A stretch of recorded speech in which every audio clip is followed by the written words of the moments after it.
E aí, vamos para a palavra de Deus? Quem está com fome da palavra de Deus aí, diga amém. Vamos lá. Abra sua Bíblia comigo em Daniel. Livro do profeta Daniel.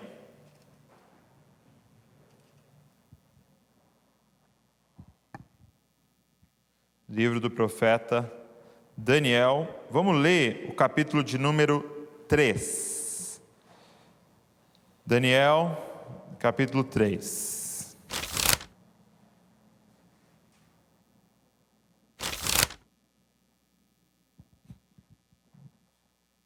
E eu vou ler com você a partir do versículo 4. Eu estava orando, na semana passada, sobre esse dia, e já pedindo para o Senhor ministrar no meu coração o que é que Ele gostaria de compartilhar para nós como igreja. Nós estamos nessa série Em Chamas, e eu estava ouvindo uma música no YouTube, assim, de um grupo americano, e no meio dessa canção ele começou a falar sobre fogo, sobre estar em chamas. Eu nem sabia que era sobre isso a música, mas no meio daquela música Deus me levou a esse texto. Foi de forma muito clara, sabe? Isso acontece algumas vezes. Algumas vezes a gente pega o tema, vai para a palavra, vai estudar, vai se preparar, mas algumas vezes Deus simplesmente mostra de forma muito clara: é isso aqui. É isso que eu quero que você fale. E aí, na hora eu me lembrei desse texto. Se você não conhece, Daniel capítulo 3, é a história de Sadraque, Mesaque e Abidnego, tá? Que são lançados na fornalha. E foi muito interessante, porque quando eu li, olha, Daniel 3, verso 4, vamos ler junto. Diz assim, nisto o arauto proclamou em alta voz: ordena-se a vocês, pessoas de todos os povos, nações e línguas, que no momento em que ouvirem o som da trombeta, da flauta, da harpa, da cítara, da lira, da gaita, de foles e de todo tipo de música, vocês se prostrem e adorem a imagem de ouro que o rei Nabucodonosor levantou. Quem não se prostrar e não a adorar será no mesmo instante lançado na fornalha em chamas. Eu falei, não é possível, está aqui em chamas. E eu não tinha visto esse texto para fazer, a gente não tinha visto esse texto para montar a série, mas estava exatamente assim, em chamas. E o que eu senti o Espírito Santo falando comigo foi: eu quero mostrar para você como eu coloco pessoas em chamas. Esses homens que nós vamos ver aqui foram literalmente lançados numa fornalha em chamas. E o que eu senti Deus falando comigo por que Ananias, Misael e Azarias, que são os verdadeiros nomes deles, ok? Por que Ananias, Misael e Azarias foram lançados numa fornalha em chamas e não se queimaram? Por que esses três foram lançados numa fornalha em chamas e não se queimaram? E a resposta porque Ananias, Misael e Azarias queimavam mais do que aquela fornalha. Quando você lança brasas vivas numa fornalha, aquilo não pega fogo, aquilo começa a esquentar ainda mais.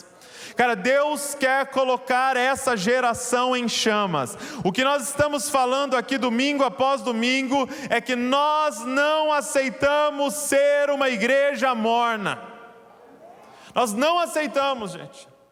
Só que esse é o curso natural para nós, se nós não fizermos algo a respeito. Por quê? Porque nós estamos nos tornando uma nação cristã. Nós estamos nos tornando uma nação cristã, quando eu digo evangélica, e daqui a alguns anos nós seremos maioria, e a história diz que em todas as nações que isso aconteceu, qual é o próximo passo? A mornidão. Por quê? Porque agora se torna normal ser cristão. Se torna comum, se torna rotineiro, você vê em toda parte. Eu lembro na minha época de infância, e que não faz tanto tempo assim, aleluia. Mas eu lembro na escola de eu sofrer um preconceito por ser evangélico, por ser crente. Eu lembro, cara, de um menino que corria atrás de mim querendo me bater, e aí ele gritava assim: seu pai é um pastor barriga verde. Não entendi essa ofensa assim, mas eu lembro desse xingamento que ele fazia. Mas eu lembro do preconceito de ser um filho de pastor, eu lembro do preconceito de ser crente, eu lembro de na sala ter pouquíssimos crentes na sala para você compartilhar alguma coisa, pouquíssimos na escola, e eu estudava num colégio cristão. Agora, hoje em dia não. Hoje em dia, meu irmão, quem você esbarrar é crente. Onde você vai, tem um crente. E isso é maravilhoso. Mas nós vamos ter que tomar um cuidado de não nos tornarmos uma igreja morna. Continuarmos em chamas. E como é que faz para estar em chamas? E é isso que eu quero mostrar para você, 5 coisas que Jesus me mostrou aqui nesse texto para estar em chamas. E depois nós vamos adorar mais uma vez, tá? Como é que está sendo a liturgia do culto nesse mês? A gente adora, a gente ouve a palavra e a gente adora. Porque a palavra... Entenda uma coisa, gente. O momento do louvor e adoração não é uma preparação para a palavra. A palavra é uma preparação para o momento de louvor e adoração. Isso aqui é o combustível para o que nós vamos fazer daqui a pouco novamente. Queimar de amor por Ele na nossa adoração e no nosso louvor. Primeira coisa que eu quero te falar, que nos coloca em chamas, dá uma olhada em Daniel, capítulo de número 1. Deixa eu te dar um contexto aqui. Daniel, que é que o livro leva o nome dele, né? Daniel. E esses 3 jovens, Ananias, Misael, Azarias, são esses 4, foram levados para a Babilônia. A Babilônia foi lá e pegou os melhores jovens, os mais fortes, os mais inteligentes, e levou eles para a Babilônia, para eles serem servos lá, para eles serem escravos lá, para eles servirem o rei, ok? Então esses 4 são levados para lá. Eles são judeus e eles estavam em Israel. Então quando Israel foi dominado pela Babilônia, eles são levados cativos. E Babilônia, gente, presta atenção nisso, foi uma dos impérios mais terríveis de todos. Para você ter uma noção, em Apocalipse, quando Deus vai nos falar sobre esse último império do anticristo, qual que é o nome que ele decide usar para descrever esse império? Ele chama de a Grande Babilônia. Então você imagina o tamanho do paganismo que rolava aqui. Você imagina do tamanho do que hoje nós poderíamos chamar do satanismo que envolvia essa cultura. Então, é nesse lugar, é para este lugar que eles são levados, para se tornarem escravos ali. E olha o verso de número 8 que diz, Daniel capítulo 1, verso 8.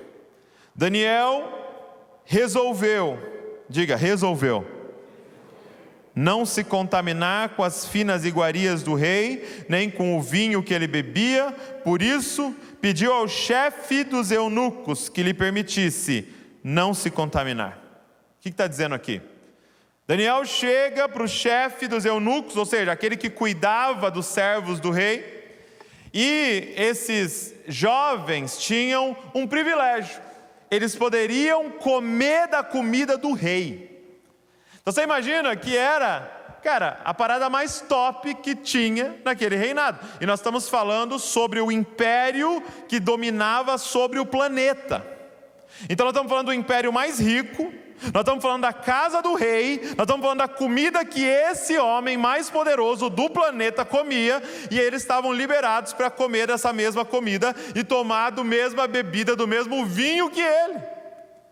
De repente Daniel chega para o chefe dos eunucos e fala, eu quero pedir permissão para mim e para os meus amigos aqui para não comer essa comida. Porque ele entendia que era uma comida contaminada por um sistema.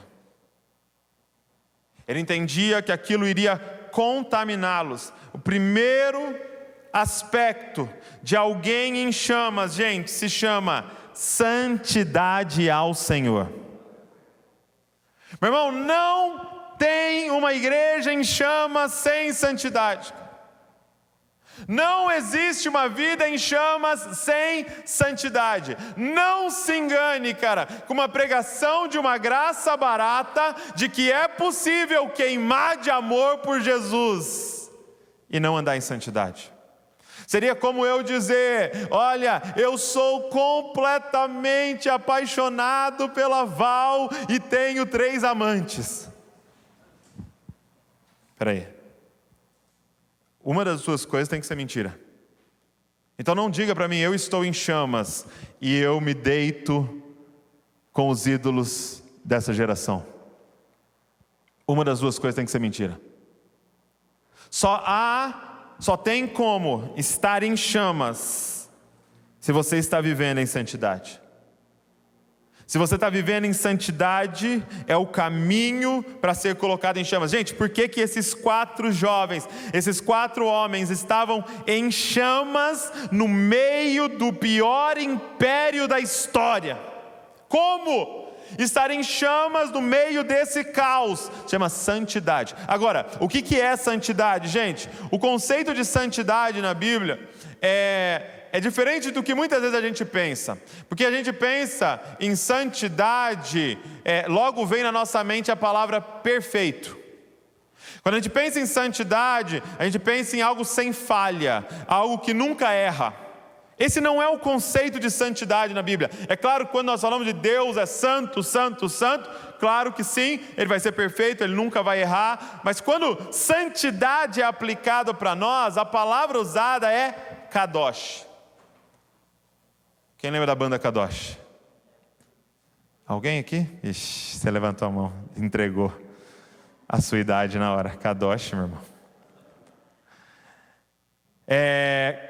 A palavra Kadosh, que significa santidade, a definição dela é separado.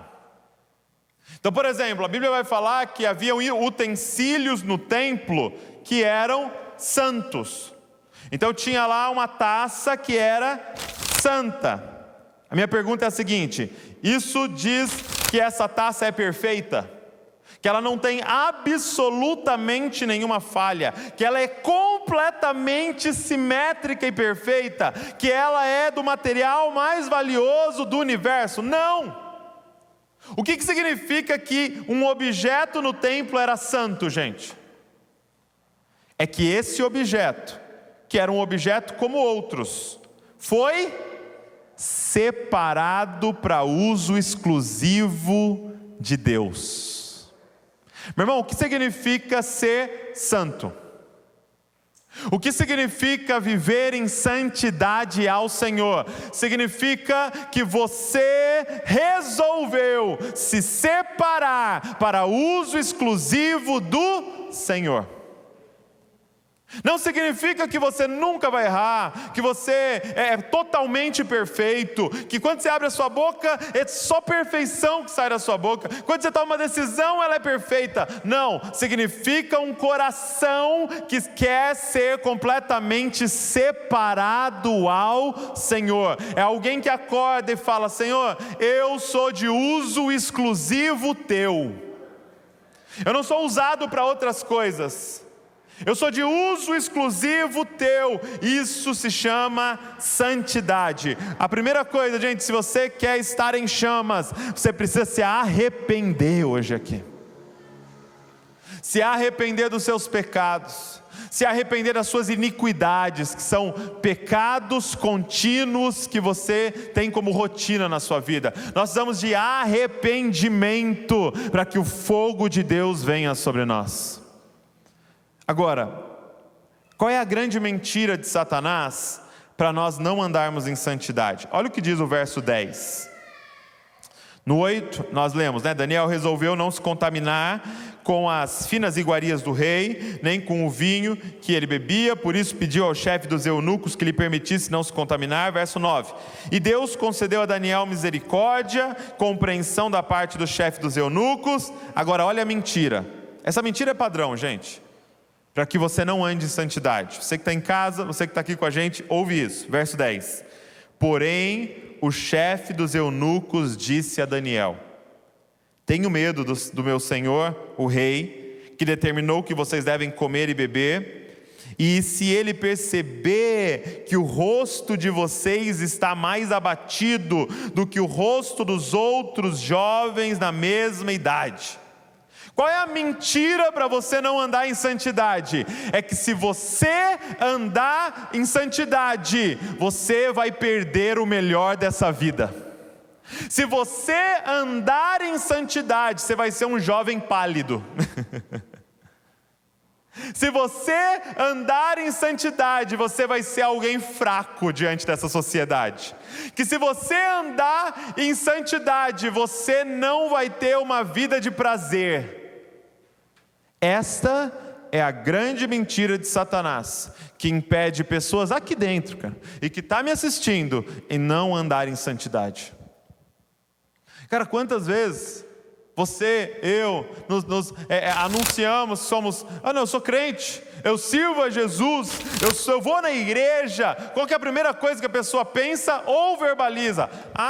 Você não fuma, não bebe, não transa, não sei o quê, né? Você é pálido, né? Olha, tadinha, até pálida ela tá. Você é alguém que não curte a vida, né? Essa é a grande mentira. Olha a serpente. A serpente entra. É engraçado porque assim, o diabo pode ser tudo, gente, só não é criativo. Ele faz a mesma coisa desde o início. Ele entra lá no jardim, ele vai falar com a mulher. O que a serpente fala para a mulher, gente? É verdade que você não pode comer nada? O que Deus disse, gente? Pode comer tudo. Deus fez a coisa mais maravilhosa, colocou fome em nós e um jardim com milhares de árvores deliciosas e falou: você não pode comer uma, agora as 999 que tem aí, come à vontade, você nem plantou, só colhe e se deleita. E aí a serpente vem e fala o quê? É verdade que você não pode comer nada. O que ela está tentando colocar no coração do homem desde o primeiro dia, gente? Deus é um estraga-prazeres. Tem um monte de prazer no mundo, sabe o que Deus quer fazer? Colocar em você um desejo por aquilo e falar não para você, para que você viva uma vida de privação. Essa é a grande mentira de Satanás, de que santidade vai te fazer perder o melhor dessa vida. Ei, entenda uma coisa, Deus não é um estraga-prazer, Deus é a fonte de todos os prazeres. O seu problema hoje aqui, o meu problema hoje aqui, não é a gente buscar prazer. Você hoje aqui que tem alguma disfunção sexual, alguma distorção sexual e está vivendo pecados nessa área da sexualidade. Ei, o seu problema não é buscar prazer. O seu problema é se contentar com pouco prazer. Como assim, Douglas? Sim, porque tem prazeres em Deus. Você imagina o que é acessar a fonte de todo o prazer. Você imagina o que é acessar aquele que criou o sexo, aquele que criou os alimentos, aquele que criou todas as coisas. Ele é a fonte de todo o prazer, e o convite da santidade é para você se deleitar completamente nele. Eu queria te deixar mais ambicioso hoje aqui. Tem mais prazer para a sua vida, tem mais prazer para a sua vida, tem mais prazer para a sua vida. Deus não é um estraga-prazeres, Ele é a fonte de todo o prazer. Agora, algo que é importante dizer aqui. Gente, santidade não é alienação. Santidade é ser separado para uso exclusivo de Deus, mas santidade não é alienação. O que é alienação? É viver neste mundo como se não estivesse nesse mundo. Olha que interessante, quando você lê no verso 17, ainda Daniel 1, diz assim: ora, a estes 4 jovens, Deus deu. Quem deu? Deus deu o conhecimento e a inteligência em toda a cultura e sabedoria. Ei, presta atenção no que eu estou falando para você. Deus deu para eles inteligência, sabedoria, no quê? Em toda a cultura. Deus deu inteligência para eles entenderem a cultura babilônica. Que isso, Deus? Você não é evangélico? Você deu inteligência. E aí continua, diz assim, olha... Então o rei falou com eles, e entre todos não foram achados outros como Daniel, Ananias, Misael e Azarias. Por isso passaram a servir o rei. Em toda a matéria de sabedoria e de inteligência, sobre o que o rei lhes fez perguntas, os achou 10 vezes mais sábios do que todos os magos e encantadores que havia em todo o seu reino. Presta atenção. O rei chegava e fazia perguntas, e eles tinham 10 vezes mais sabedoria do que os outros. Deixa eu te perguntar, você acha que o rei fazia perguntas para ele da escola bíblica dominical? Sim ou não? Quem era o vô de Abraão? Você acha que foi isso que o rei perguntou para eles? Não, o rei perguntou para eles sobre ciência, o rei perguntou para eles sobre filosofia, o rei perguntou para eles sobre aspectos da cultura babilônica, e eles sabiam 10 vezes mais, o que significa que santidade não é alienação. Vai estudar, meu irmão. Por quê? Porque nós fomos chamados para representar o eterno no meio de uma geração caída. Como faremos isso se somos alienados? Cara, o Davi Lago fala algo muito forte. Ele fala, poxa, eu tenho uma geração gritando que quer mudar o Brasil e que não sabe a história do Brasil, que não sabe geografia do Brasil, que não tem coragem de entrar num museu, acha que a coisa mais espiritual a se fazer é ir numa conferência, talvez seja ir num museu, e ver a história de uma cidade, a história de um estado, a história de uma nação. Ei, santidade não é alienação, santidade é estar preparado para ser usado por Deus no meio de uma geração. Santidade é ser médico e espalhar o reino de Deus dentro desses hospitais. Santidade, cara, é você entender que talvez o que você vai fazer é muito parecido com os de fora, mas o porquê você está fazendo é a diferença. É para a glória de Deus e para espalhar a imagem de Deus em toda a terra. Primeira forma de estar em chamas, santidade, cara. Igreja, se nós não passarmos desse primeiro, nem ouve o resto. Santidade ao Senhor. Então, quem não quer já pode sair. Não sai não, gente, por favor. É só para deixar mais dramático, entendeu? Você que está na internet. 2. Segunda forma de estar em chamas que eu aprendo nesse texto olha o verso de número, capítulo 3, verso 4. Capítulo 3, verso 4, que nós começamos lendo. Nisto, o arauto proclamou em alta voz: ordena-se a vocês, pessoas de todos os povos, nações e línguas, que no momento em que ouvirem o som da trombeta, da flauta, da harpa, da cítara, da lira, da gaita, de fodes e de todo tipo de música, vocês se prostrem e adorem a imagem de ouro que o rei Nabucodonosor levantou. Quem não se prostrar e não adorar será no mesmo instante lançado na fornalha em chamas. A segunda coisa que nos coloca em chamas é não se dobrar para os ídolos da nossa geração.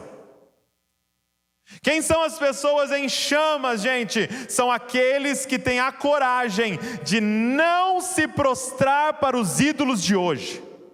Aqui, essa estátua, ela tinha 27 metros de altura, meu irmão.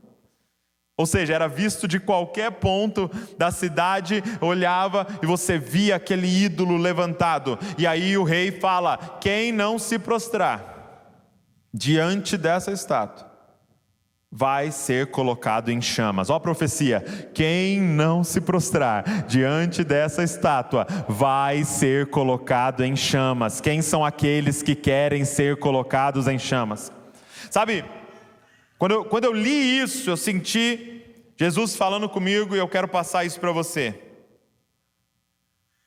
E a frase que veio no meu coração é essa: não estamos em chamas por medo de nos queimar. Entende o que eu estou falando? Nós não estamos em chamas por medo de nos queimar com essa geração. Você não está em chamas porque você tem medo de se queimar com a galera ao seu redor. Você tem medo de se queimar lá no seu emprego. Você tem medo de se queimar com a sua família. Você tem medo de se queimar lá na sua faculdade. Você tem medo de chegar lá na escola em chamas e se queimar. Aqui nós estamos diante de 3 jovens. É provável que Daniel não estava nessa região aqui, por isso que não é citado ele. Nós estamos diante de 3 jovens sem medo nenhum de se queimar, meu irmão. E talvez hoje você não vai ser lançado numa fornalha literal para queimar, ok? Você vai ser cancelado. Você vai ser queimado na sua reputação. Por quê? Porque você está querendo orar pelos outros na faculdade. Por quê? Porque você não vai aceitar as propostas ilegais que estão fazendo no seu trabalho. Meu irmão, só tem um jeito de ficar em chamas: se você aceitar se queimar. E qual é o ídolo da nossa geração? Qual é essa estátua que está sendo levantada? O ídolo da nossa geração, gente, não é como aqui. Provavelmente uma estátua de Nabucodonosor levantada para eles adorarem o rei como se fosse Deus. O ídolo da nossa geração se chama narcisismo. Entenda uma coisa: o que descreve a nossa geração é narcisismo. Você quer uma coisa que prova? Os caras decidiram colocar uma câmera no lado da frente do seu celular. Isso nunca aconteceu. Por quê? Porque a câmera servia para tirar foto dos outros, agora só serve para tirar foto da sua própria cara. Pela primeira vez uma geração tem uma página da internet que é sobre ela mesma. Eu tenho uma página no Instagram, eu tenho uma página no Facebook sobre o quê? Sobre mim. Onde eu ponho fotos minhas e faço textos sobre mim. E onde eu me celebro. E as pessoas comentam sobre mim, é tão gostoso, e me curtem. E é tudo sobre mim. Hoje, se eu te levasse lá fora, né, vai tocar a música, e agora você vai ter que se dobrar diante de uma estátua. Você vai sair lá fora, vai ter uma estátua de 27 metros, adivinha de quem que é essa estátua? De você mesmo. Nós estamos sendo convocados por Satanás para nos adorarmos, para viver uma vida completamente mergulhada em nós mesmos. Sabe quais são as frases da nossa geração? Você é o que você sente. Sabe quais são as frases da nossa geração? Seja fiel ao que o seu coração está falando. Siga o seu coração. Está dizendo, se prostre diante de você mesmo. Se adore. Se louve. Seja a sua melhor versão. Seja a estátua mais alta que você conseguir. Meu irmão. Quem vai ter a coragem de não se dobrar diante desse ídolo, cara? Quantas pessoas gastaram horas antes de sair de casa preocupado com uma coisa: o que vão achar de mim? O que vão pensar de mim? O que vão achar de mim? O que vão gostar de mim? Será que vão me querer? Será que vão me aceitar? Será que vão me celebrar? É uma vida nisso. E cuidado, porque muitos de nós estamos vivendo um narcisismo gospel, gente. E é o pior que existe. Porque o cara está atrás de grana para ele ser o top. O cara está atrás da sexualidade para ele ser o top. O cara está atrás do poder para ser o top. Mas acho que o mais satânico é ficar atrás de Deus para você ser o top. É ficar aqui atrás de Jesus para você ser o top. Dizendo, Senhor, me faz top. Sendo que o que é o Evangelho, gente? O que é um discípulo de Jesus que não se prostra diante desse ídolo? Eu não vivo mais para mim mesmo. Se alguém quiser ser o meu discípulo, disse Jesus, negue-se a si mesmo, tome a sua cruz e siga-me. O que ele estava dizendo? Ei, discípulo meu vive pendurado no madeiro. O que isso significa, Douglas? Não faz mais nada por seus próprios interesses. Gente, nós temos que parar do que vão pensar de mim. Nós estamos escravizados por isso. E nós temos que voltar para o que vão pensar de Cristo por causa da minha vida. O que vão pensar dele pela forma que eu vivo? O que vão pensar dele pela forma que eu me visto? O que vão pensar dele pela forma que eu trabalho? Pela forma que eu falo? Pela forma que eu posto? Pela forma que eu faço todas as coisas? Nós precisamos ser libertos. Cara, quem são os em chamas? São os que abriram mão de uma cultura do espelho. E que agora estão com os olhos fixos em Jesus. E no próximo, que vivem para a glória dele e para servir o outro. Terceiro, como ser alguém em chamas? Verso de número 12, Daniel 3 ainda, verso 12 diz assim: há uns homens, aqui eles não se prostraram, tá? E aí uma galera foi caguetar eles para o rei lá, uns X9 aqui. Há uns homens judeus que o Senhor, ó rei, pôs como administradores da província da Babilônia, Sadraque, Mesaque e Abidnego, que eram os nomes pagãos dele. Esses homens fizeram pouco caso do Senhor, ó rei, não prestam culto aos deuses do rei, nem adoram a imagem de ouro que o Senhor levantou. Então Nabucodonosor, irado, furioso, mandou chamar Sadraque, Mesaque e Abidnego, e eles foram levados à presença do rei. Nabucodonosor lhes disse: Sadraque, Mesaque e Abidnego, é verdade que vocês não prestam culto aos meus deuses, nem adoram a imagem de ouro que levantei? Agora, pois, se vocês estão prontos, quando ouvirem o som da trombeta, da flauta, da cítara, da harpa, da lira, da gaita, de foles, para que repetir todos, daqui?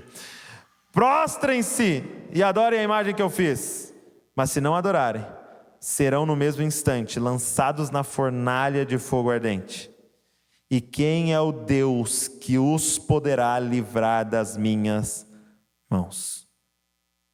Sadraque, Mesaque e Abidnego responderam. Quero mostrar para vocês algo aqui.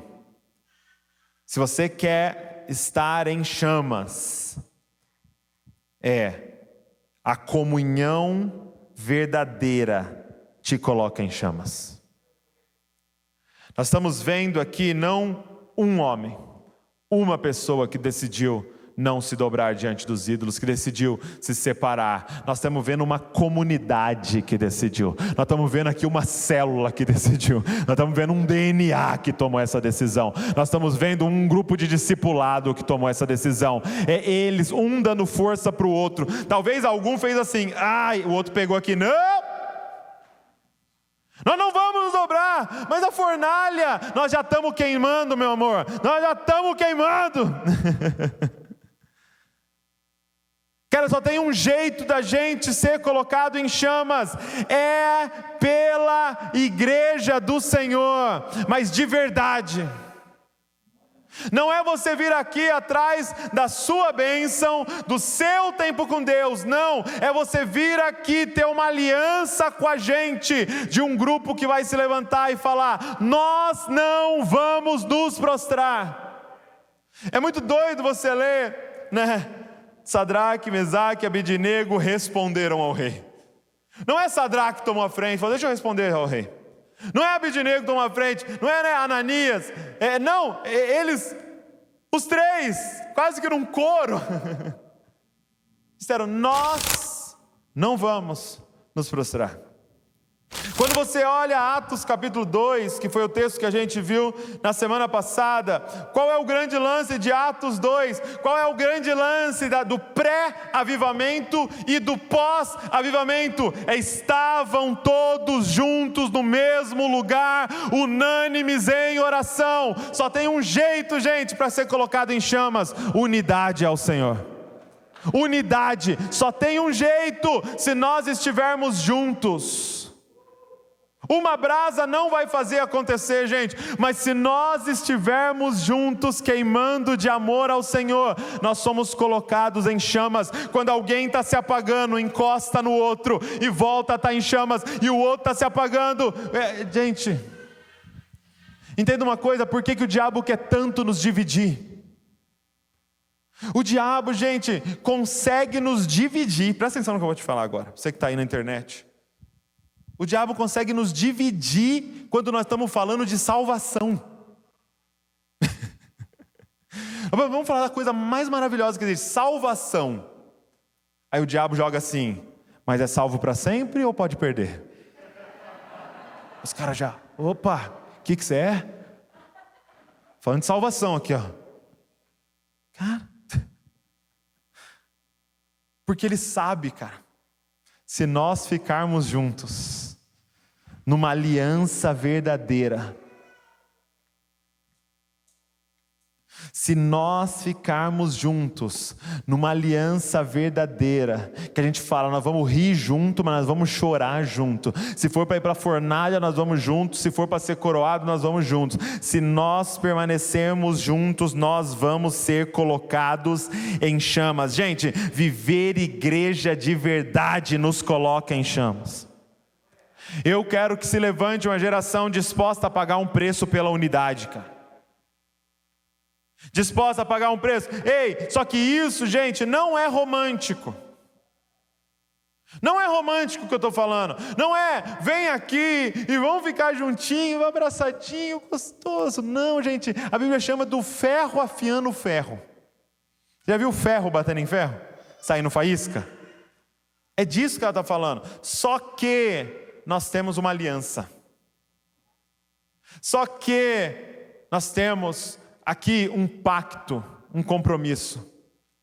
Nós estamos convidando você para ser igreja e aceitar o fato de que nós vamos nos machucar nesse processo, porque é um grupo de discípulos de Jesus pecadores. Mas eu posso te afirmar que quando erram com a gente, é que mais Cristo é formado em nós. Quando falham com a gente, mais de Cristo é formado em nós. Então eu quero que você tenha uma decisão de permanecer. Permanecer em comunhão, permanecer. Só que, gente, não é, qual igreja você vai? Eu vou lá na família Jesus Cop. Não, gente, não é sobre esse ir. Não, é sobre misturar a vida de verdade. É sobre eu saber das suas mazelas, você saber das minhas mazelas. É de eu saber dos seus sonhos, você saber dos meus sonhos. É de eu saber dos seus pecados, você saber dos meus pecados. É claro que isso não vai acontecer com 300, com 500, mas você tem que ter um grupo de pessoas aqui dentro. Por exemplo, a gente coloca nos DNAs, né? Os nossos grupos nas casas. Gente, se você está vindo aqui e você ainda não teve a iniciativa de ir num DNA, será que a gente está sendo igreja? Ou a gente é um ponto de pregação? Ou a gente é um canal do YouTube presencial? Onde você vem ouvir uma pregação? Isso não é igreja. Igreja é a gente misturar as nossas vidas. Gente, entenda uma coisa, você que está vindo aqui e por causa da internet isso acaba acontecendo. Às vezes a pessoa vem e fala, cara, eu queria ter um tempo com o Douglas e aí eu ter, sei lá, poxa, podia ser discipulado pelo Douglas. Para com essa utopia, o Douglas não presta. Para com essa utopia. O que vai mudar a sua vida? O corpo de Cristo vai mudar a sua vida. Se você submeter ao corpo de Cristo, se prepara para uma transformação profunda na sua vida. Ei, e não importa se é o mais letrado, se é formado em teologia, não, submete-se ao corpo de Cristo e veja Deus agindo em você. ao corpo, cara. Do ferro afiando o ferro. Comunhão verdadeira nos coloca em chamas. Agora, em quarto lugar, olha o que nos coloca em chamas. Eu vou ler para vocês o que para mim é uma das porções mais maravilhosas da Bíblia.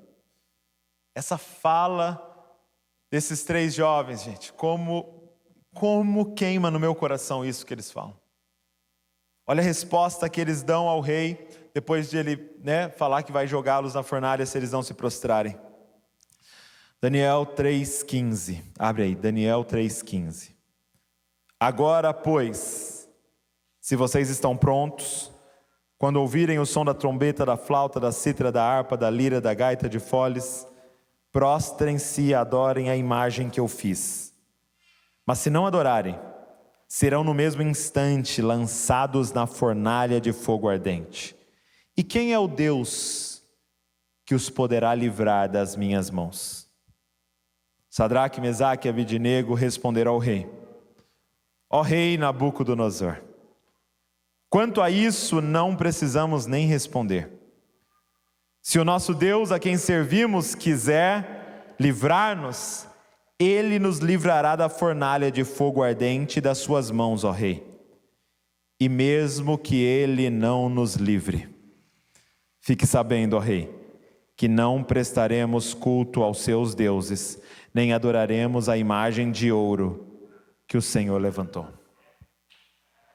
O que nos coloca em chamas? Uma fé verdadeira. O que é uma fé verdadeira, gente? É isso aqui, ó. Eu sei que o meu Deus é poderoso para fazer, mas mesmo se Ele não fizer, Ele continua sendo o meu Deus poderoso. Eu sei que Ele pode me livrar da fornalha, mas mesmo se Ele não livrar, fique sabendo, ó rei, nós não nos prostraremos. Eu sei que Ele pode curar o câncer, mas se Ele não curar, nós não nos prostraremos. Eu sei que Ele pode nos fazer prosperar, nós não nos prostraremos. Eu sei que Ele poderia nos livrar, mas mesmo se Ele não livrar, nós não nos prostraremos, porque nós não temos uma fé baseada naquilo que Deus faz, nós temos uma fé baseada em quem o nosso Deus é. Ele é o nosso Deus. Isso é uma fé verdadeira, porque qual é a fé falsa? A fé falsa é daqueles que têm Deus como servo deles, que tem um Deus na coleira, que tem um Deus que é refém deles. Eu te adoro, se o Senhor me livrar. Só é Deus se acontecer como eu quero. Sabe, muitas vezes a gente ouve: eu sou um homem de fé, eu sou um homem de fé, as vendas vão acontecer nesse mês. Eu sou um homem de fé, eu sou uma mulher de fé, a minha vontade vai ser feita. Não, cara.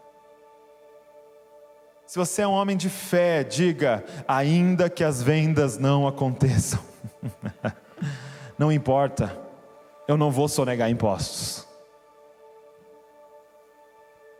Ainda que todos me rejeitem, não importa, eu não vou me dobrar sobre os ídolos ao meu redor, para que você me aceite, porque eu tenho uma fé verdadeira. Gente, a fé que quer barganhar com Deus é uma fé falsa. Um dia eu estava num culto, estava cultuando num lugar, e aí o ministro de louvor, estava cantando, e no meio da música ele parou e ele fez uma ministração, isso é muitos anos atrás, nem tinha a família de Zescope. E aí ele falou assim, Mateus 4,9 diz assim: tudo lhe darei se você prostrado me adorar. E ele disse: se nós adorarmos Ele hoje aqui, Ele nos dará tudo. E aí quando você vai em Mateus 4,9, é Satanás que está falando isso. Ele deve ter digitado no Google adoração e saiu esse versículo, porque ele não teve o trabalho de ler o contexto. Então presta atenção nessa pregação que talvez você acreditou: tudo lhe darei se você prostrado me adorar. Isso é culto satânico, porque o culto ao Senhor é: me adore, não importa o que. Na verdade, se Jesus pudesse nos falar hoje aqui, seria: tudo eu já lhe dei, então prostrado me adore. Porque o dia que Ele entregou, que o Pai entregou o único Filho dele naquela cruz, Ele já nos deu tudo. Fique sabendo, ó rei Nabucodonosor, que o nosso Deus é poderoso para fazer milagres. O nosso Deus é poderoso para nos livrar, como livrou. Mas mesmo se Ele não livrar, mesmo se você nos matar, sabe para onde nós vamos na sequência? Diante desse nosso Deus, cara. Confiar na soberania de um Deus bom nos coloca em chamas, gente. Eu quero te desafiar a sair daqui e passar a interpretar tudo ao seu redor com essa verdade: Deus é bom. Mas olha esse diagnóstico: Deus é bom. Mas a minha empresa faliu. Deus continua sendo bom. Como eu disse, a serpente quer que você acredite em uma mentira: que Deus não é bom. Ele é bom. Pensa no que você está passando hoje, hein? Saiba de uma coisa: Ele é bom. E Ele é o único capaz de que todas as coisas cooperem para o bem daqueles que amam a Ele e que foram chamados segundo o seu propósito. E por último, o que nos coloca em chamas? Verso 19 disse: então Nabucodonosor se encheu de fúria, e o aspecto do seu rosto se alterou em relação a Sadraque, Mesaque e Abidnego, e ordenou que se esquentasse a fornalha 7 vezes mais do que de costume. Ordenou aos soldados mais fortes do seu exército que amarrassem Sadraque, Mesaque e Abidnego e os jogassem na fornalha de fogo ardente. Então esses homens foram amarrados com seus mantos, túnicas, chapéus e as suas outras roupas e foram jogados na fornalha de fogo ardente. Mas porque o rei exigia urgência, a fornalha estava superaquecida. As chamas do fogo mataram os homens que jogaram Sadraque, Mesaque e Abidnego dentro da fornalha. E os 3 homens, Sadraque, Mesaque e Abidnego, caíram amarrados dentro da fornalha de fogo ardente. Em seguida, o rei Nabucodonosor, muito espantado, se levantou depressa e perguntou aos seus conselheiros: não eram 3 os homens que amarramos e jogamos no fogo? Eles responderam: é verdade, ó rei. Mas o rei disse: eu, porém, estou vendo 4 homens soltos andando no meio do fogo, não sofreram nenhum dano, e o aspecto do quarto é semelhante a um filho dos deuses. Então Nabucodonosor se aproximou da porta da fornalha de fogo ardente e gritou: Sadraque, Mesaque e Abidnego, servos do Deus Altíssimo, venham para fora, venham para cá. Por último, e mais importante de todos, o que nos coloca em chamas é a presença de Cristo em nós, cara. Esses homens foram jogados na fornalha e de repente o próprio Cristo estava caminhando com eles. Estava caminhando no meio do fogo com eles. Ter comunhão diária com aquele que tem os olhos como chamas de fogo nos incendeia. aquele que queima mais do que qualquer fornalha. E, gente, comunhão diária com Ele.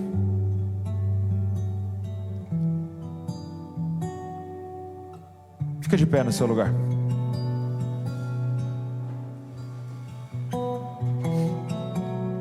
Uma coisa que a gente negligencia é algo que a gente faz aqui na semana que vem, que é a ceia do Senhor.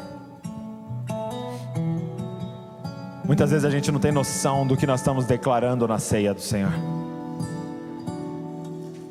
Nós estamos dizendo, quando a gente pega aquele pão, quando a gente come aquele pão, quando a gente toma daquele suco da uva, daquele vinho que representa o sangue, nós estamos dizendo: eu e Cristo somos um. Ele faz parte de mim e eu faço parte dele.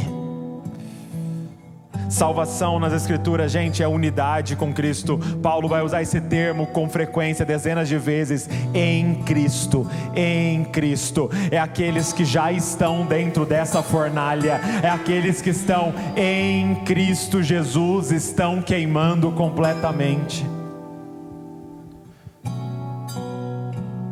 Eu digo que quando criança a gente tinha aquela brincadeira. Se você cresceu na igreja, provavelmente você brincou disso, de conversar e falar com quem que você ia falar primeiro quando você chegasse lá no céu, quem que você ia procurar para conversar primeiro, antes de Jesus, claro, depois de Jesus, perdão.